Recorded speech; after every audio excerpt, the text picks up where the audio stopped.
Estamos de volta e com nossas perguntas sobre doenças vasculares. E quem vai responder pra gente é o Dr. Silvio.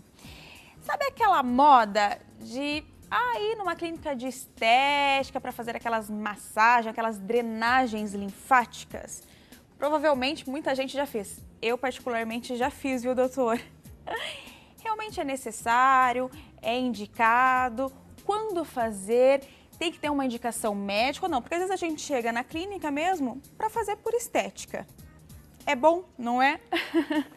Muito bem, Vanessa. Olha, é assim, tem uma série de coisas que nós adotamos, vários métodos, várias técnicas de cuidar da saúde, que no fundo não precisa de uma doença, nós estamos cuidando da condição do ser humano hoje, que ele é bípede, portanto usa só duas pernas, sedentário, como você mesma comentou antes, e isso tem suas consequências. Bom, existe uma tendência de inchaço postural, existe uma tendência de inchaço, ainda que pouco volume, mas em algumas famílias que o próprio tornozelinho das mulheres, ou até homens da família, já por si acumulam líquido e tem uma tendência de inchaço. Então, houve uma liberalidade do uso da drenagem linfática manual feita por fisioterapeutas, que acabou atendendo também a população, entre aspas, saudável. Mas é preciso ter pelo menos um motivo, você não precisa ter a doença. O motivo qual é? Algo ou uma tendência que forma inchaço. Muitas vezes a gente vê pessoas absolutamente sem inchaço fazendo drenagem linfática. É inútil. Aí não existe indicação de nenhum tipo.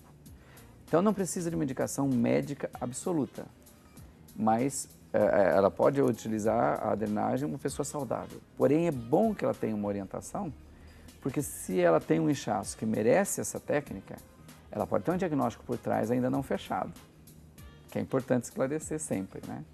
Mas chega a ser perigoso, doutor, assim, faço a drenagem linfática e eu tô saudável, não tenho nenhum inchaço. Isso pode acontecer também alguma coisa? Não, nessa pessoa saudável não. Agora, justamente o contrário. A drenagem linfática tem uma indicação médica específica para uma série de doenças que acomete o sistema linfático. Ou doenças próprias dele, ou às vezes outras doenças do organismo que repercutem no sistema linfático com inchaço. Então, aí para os pacientes que têm doença, ou seja, os patológicos, a drenagem linfática é uma técnica diferente. Ela é aplicada por fisioterapeutas geralmente habilitados por drenagem linfática por método Leduc ou Volder, muito bem definida, pesquisada, principalmente na Universidade da Bélgica e Alemanha, que é destinado aos pacientes com doença que causa inchaço. Quer dizer, onde a causa é o próprio sistema circulatório, principalmente linfático. Esse tipo de método tem algumas restrições, por exemplo, um inchaço grande, apesar de ele ser linfático, mas num paciente cardíaco. O fisioterapeuta não vai devolver esse inchaço de uma vez para o sistema circulatório. Por quê? Porque poderia ter consequências cardíacas. Se você devolve todo o volume que estava retido nas pernas para o sistema circulatório, um coração não mais habilitado não vai conseguir bombear. Você tem consequências sérias sim. Um paciente com infecção nas pernas, saiu de uma erisipela, saiu de alguma celulite infecciosa, ainda está sob tratamento, o fisioterapeuta não deverá fazer a drenagem, porque ele vai também fazer progressão de bactérias e outras substâncias tóxicas do sistema linfático para o sistema circulatório geral. Sempre procure orientação médica. Tá saudável, gente? Pelo amor de Deus. Não precisa, tem coisa que não precisa, né, doutor? Doutor, recebemos algumas perguntinhas aqui. Olha, Maria da Graça Ribeiro, de Campinas, ela falou o seguinte: eu tenho formigamento no braço esquerdo, significa problema vascular?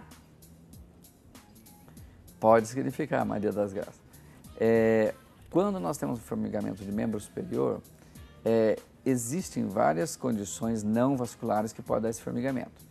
Especialmente porque logo abaixo da clavícula, Vanessa, nós temos a passagem aqui de três companheiros, a artéria, a veia e o nervo do braço. Os três passam por baixo da clavícula num espaço estreito e vão por baixo fazer a sua função. Uma pessoa com problema cervical, ou às vezes nesse espaço embaixo da clavícula, ele pode comprimir um nervo e ter um formigamento que não circulatório. Outras vezes ele pode ter uma compressão na artéria e ter um formigamento circulatório. Existem alguns testes que o angiologista aplica com movimentos do braço e algumas coisas que podem discernir entre um formigamento circulatório ou não. Então a resposta para a maioria das graças é sim, pode ser circulatório. Geralmente, o nome disso é síndrome do desfiladeiro torácico. Mas várias outras causas mais ortopédicas, como coluna cervical, túnel do carpo, podem produzir formigamentos não circulatórios. Por isso tem que procurar um médico. Sem dúvida nenhuma. É o médico que vai dar o diagnóstico, doutor. Né, doutor? Tem outra pergunta, é a Alma Valquíria Breda, de Campinas. Ela gostaria de saber se tem como eliminar hemangiomas vulvar. Sim, todo hemangioma, em tese, hoje em dia especialmente, tem mais recursos para eliminá-lo. Ele pode dar um pouco de trabalho. Geralmente, hemangiomas em certas localizações como essa, e também face, lábio, ele pode ser um trabalho um pouco maior, até ser necessário um tratamento progressivo para chegar num final ótimo, né? Mas existe a maneira de eliminá-lo. Hoje, existem técnicas que podem ser aplicadas ou diretamente no hemangioma, como as tais escleroterapias, com medicações injetadas nos vasos sanguíneos do hemangioma, e ele sofre uma atrofia e depois cicatrização e desaparecimento. Também álcool absoluto, tem uma série de substâncias que podem ser injetadas direto no hemangioma. Outras vezes, faz-se um estudo da irrigação daquele hemangioma. Então, a partir de artérias dentro do abdômen, você pode descobrir uma arterinha que contribui com aquele hemangioma, ou uma veia, que ele pode ter uma formação mista, inclusive. Através dela, você pode, em casos maiores, mais complexos, descer com um cateterzinho por dentro das veias, chegar no hemangioma e embolizá-lo, ou seja, jogar um material que fecha toda a passagem de sangue no hemangioma, aí ele vai atrofiar e desaparecer também. Então, assim, em tese, tem como eliminá-lo. Agora, é necessário estudá-lo muito bem antes. Doutor, voltando um pouco aos inchaços, só vamos falar de mulher um pouco.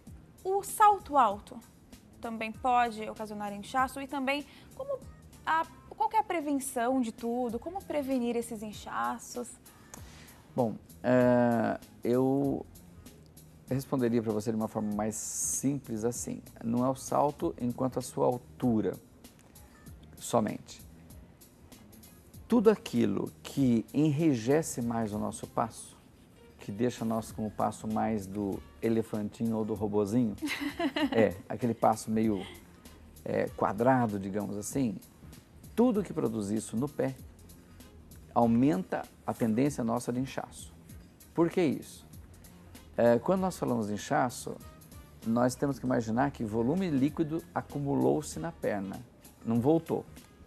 Quem faz um papel de segundo coração ou coração venoso, portanto nós não o temos, nós temos só um, é o trabalho da planta do pé quando caminha no chão e a musculatura da batata ou barriga da perna ou panturrilha, que trabalhando faz o bombeamento de retorno. Então, qualquer método, qualquer calçado, qualquer coisa que tende a enrijecer o passo e tirar esse trabalho, você aumenta a tendência de inchaço. Então também tem que tomar cuidado com isso. Então assim, se você me pergunta prevenção, olha, acho que a maneira mais fácil de responder prevenção é te dizer o seguinte: qualquer coisa que aumenta a mobilidade diminui o inchaço, né? Isso, vamos dizer assim, inchaço relacionado ao indivíduo saudável, não aos patológicos, que aí nós teríamos que falar especificamente de cada doença. Mas em tese, movimento. Doutor Silvio, mais uma vez, muito obrigada e volte mais vezes. Um prazer, é sempre uma satisfação, viu, Vanessa? Conte conosco. Que bom. Gente, mais um rápido intervalo e daqui a pouquinho, sabe o que tem? Guirlanda em vinil. Não sai daí, volto já.